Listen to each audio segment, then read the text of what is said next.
Well, I would say Benavidez, but he's too, you know, that weight class is too high for him. So, you know, where he's at now is great. David, do you think Crawford will fight you if he beats Canelo? Nah, I wouldn't fight Crawford. I'm at 175. And Terence Crawford. No. Yeah, no, I ain't doing that fight. Maybe planning on vacating the belts. No, we ain't gonna. Coach Brian Bomac McIntyre made headlines shortly after the fight when asked about Turki Alalshikh's suggestion to set up a fight between Terence Crawford and David Benavidez next. Bomac flatly rejected the idea, saying Crawford did not need that kind of matchup. I need to sit for a minute and then, just like I said, get back in the gym and do our thing. Ennis.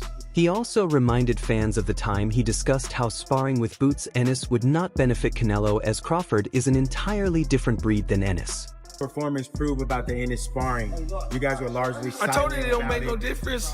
Didn't I say it? I said that don't mean shit. I don't give a damn about that. Yeah. I said that, didn't I? Yeah, It was one of those interviews. I said that. Don't mean shit. Because he's no Bud Crawford. I'm not taking nothing from Ennis, you know, Bozy, them over there, them my guys. Shit, but bringing in that, which is good for Canelo, but it didn't do no good to Ennis. The whole Ben's discussion had actually been sparked by Alalshikh himself.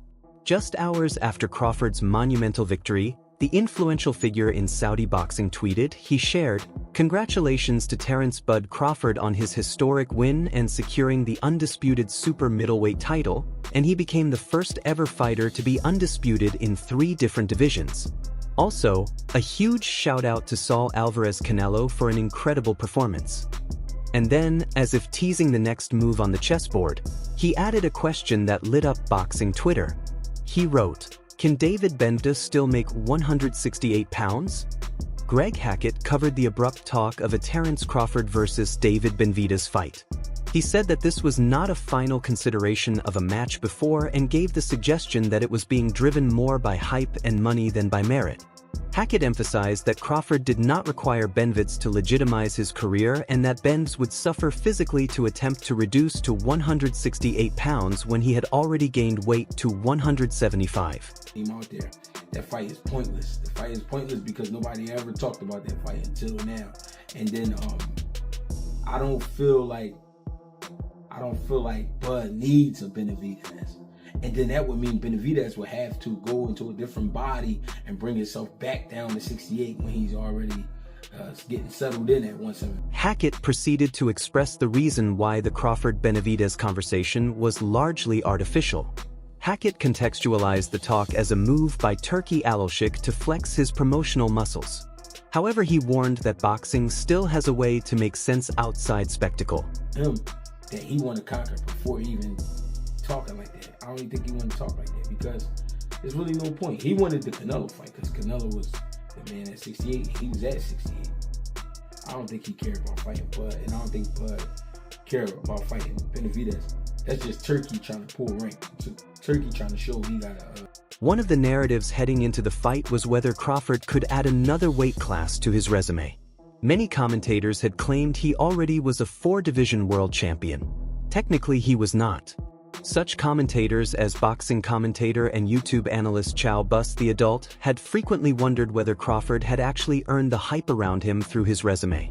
It is long-standing that critics have believed Crawford never received enough elite competition or even demonstrated himself at the highest level. Top 4 greatest fighters of all time. Do you understand how improbable this is? I thought Bud had no chance. I lost 20 grand. Not only is Terence Crawford on my Mount Rushmore, like I said, if he were to win, because the probability of him winning against all the odds, I couldn't. The story failed to hold on to the golden rays of this historic bout, making a weight increase and breaking down one of the most established champions of the sport.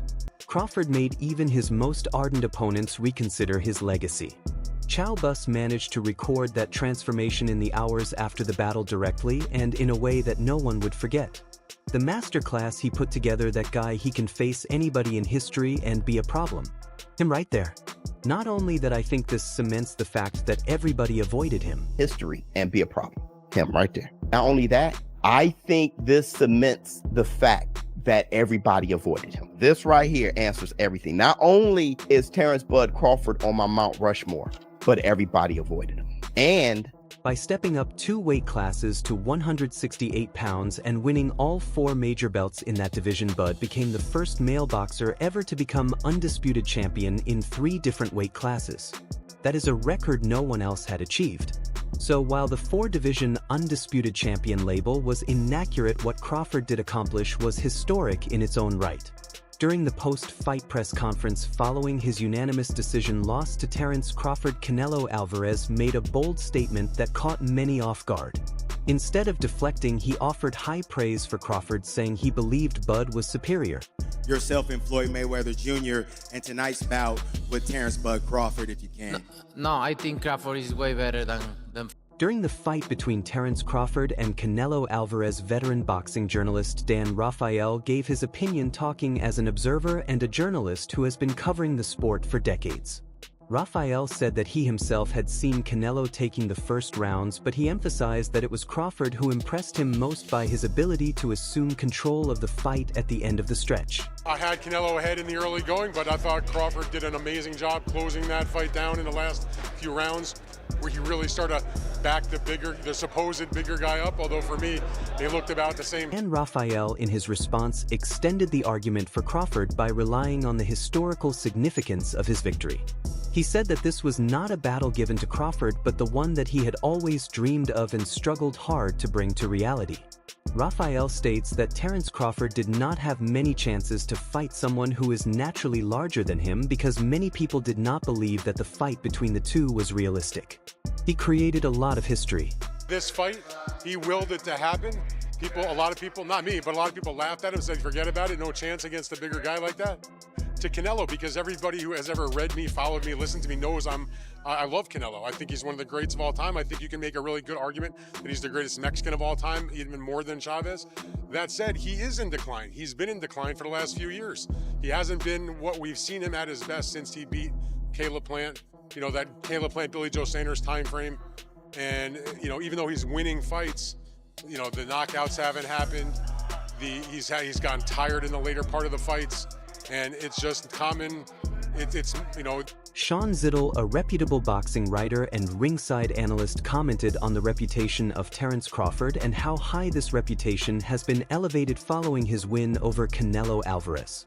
Zittel confessed that he had long understood that Crawford had elite abilities to the extent of making the guy the best pound-for-pound fighter as early as 2017, but had never elevated him to the level of the absolute legends of the sport.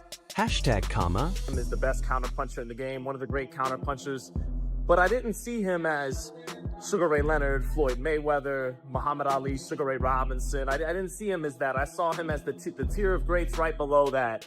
Oscar, Shane, Mike McCallum, guys like that.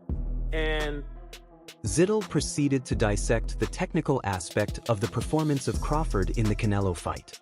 Crawford, in his opinion, had taken the power in his stride and displayed a punch resistance not to be looked for at this weight.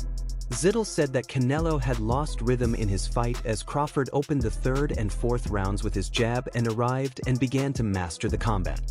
Beautifully, and then as time went on, his jab and his length, it's around that 3rd and 4th round, really started to give Canelo fits.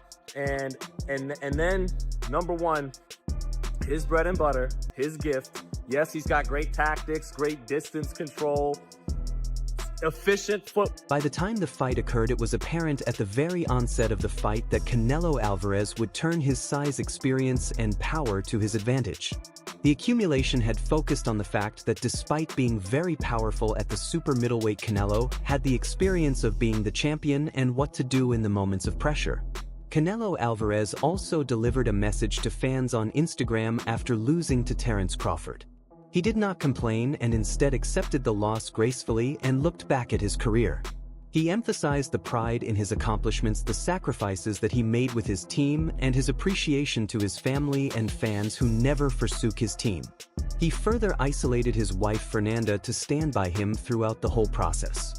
He wrote in the caption, "I am very proud of everything I have accomplished so far.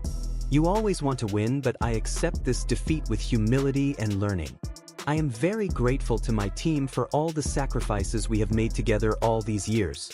I already won because I have my family with me and millions of fans who have never stopped supporting me. He kept on thanking his family and especially his wife for standing in these hard times. He added, "Finally, thanks to Fernanda, my wife, for her patience and not letting go of my hand during this whole process." Viva Mexico, you mother. Also the winner, the legend Terence Crawford, had demonstrated a rare display of defiance during one press conference after a historic battle with Canelo Alvarez. He flipped off and mocked a reporter who had earlier criticized him in front of the cameras. This act was not mere theater, but instead it was Crawford challenging the media narrative that followed him so long. And you became the second undisputed champion in 3 weight classes when there was only one champion back in 1938 with Henry Armstrong. That's a lot of stuff. You hear that? Years back, boxing insiders and members of the press would refer to him as boring, not drawing, or only fighting nobodies. Crawford made these criticisms come to a scream in this presser, as he is now on the biggest stage in the sport, and he has not only justified himself as right to the critics. You describe what it all means to you to have, you just made like a whole resume of stuff tonight. It means a lot to me because, you know, anybody can be a nobody, like I said, you know, and that's all they say I've been fighting is nobodies. So Canelo being the undisputed champion on the verge of defense, everything was on the line. Not only belts but identity. In case of a loss, he would cease to be the champion and he would walk out of the ring without the status that had constructed his legacy. In this instance, that loss was actually that Crawford emerged the unanimous decision winner, the undisputed super middleweight champion. Its outcome was that Canelo had lost all his belts in that division and the status of undisputed champion, the champion in the eyes of history, at least partly so far. Australian cruiserweight world champion Jai Opetaia gave his reaction shortly after Terence Crawford won in a historic match against Canelo Alvarez. Talking with obvious admiration, Opetaia said that he had given the fight to Crawford and believed that the decision was not unclear. You know, I thought he won, so He then looked back at the accruing legacy of Crawford, saying that despite the freshness, the name of the Nebraska star has now rightly taken its place in the pantheon of all-time greats in the sport. Opetaia reiterated that Crawford has been respected in the entire boxing fraternity and his surname has become a part of the history of the sport. No, too smart. Like, what a technician. Are you shocked or not? Not at all. Not at all. Alright, that's how I picture the fight going. So I'll picture the fight going that way. Man, impressive. You know what I mean? Coming up from all those weight divisions. Hit and don't get hit. That's the aim of the game. So everyone puts him differently in their list, but he's in everyone's list. You know what I mean? He's deserved his respect. He's one of the greats. And that Crawford name, that last name, that's written down. However, Canelo could not be beaten without the power being one of the central themes. Preliminary tests indicated that in cases where he landed clean, particularly to the body, or where he could get Crawford into a clinch, it hurt. Former heavyweight champion Lennox Lewis had provided his candid reaction to the sensational match between Terence Crawford and Canelo Alvarez. Though he commended the fight as a whole, Lewis came out somewhat disappointed with the performance of Alvarez. Instead, he noted that he had anticipated a greater number of punches and more urgency out of the Mexican star. And traditionally, Alvarez is not successful against slick movers similar to Crawford. There was more action coming from Canelo. You know, I'm used to Canelo fighting that way all the time. You know, he tried his best. You know, he always has trouble against movers. I was really expecting them to be more punches, more movement by Canelo. Yeah, I mean, it was a situation where Terence Crawford's a tactician, and he throws combinations and he moves, and then, if you try and exchange with him, he's gone already. This time, he just boxed like he always boxes. And then I felt he couldn't really do nothing against Terence Crawford because Terence Crawford was too quick, too elusive. Anybody would find trouble with him, but Canelo couldn't find him. For Canelo to win a round, I say he won about 3 rounds in that fight. I was actually amazed at the way how Terence Crawford moved and never got hit. and threw combinations because that's what you're supposed to do, throw combinations. So he threw combinations. He wasn't trying to knock out Canelo, but he definitely was. Alright everyone, stay tuned for the latest in boxing news, highlights, events, and stories. Subscribe to Ring Headquaterzz and turn on notifications so you never miss an update. Be sure to watch our other videos too. Until next time, take care and stay safe.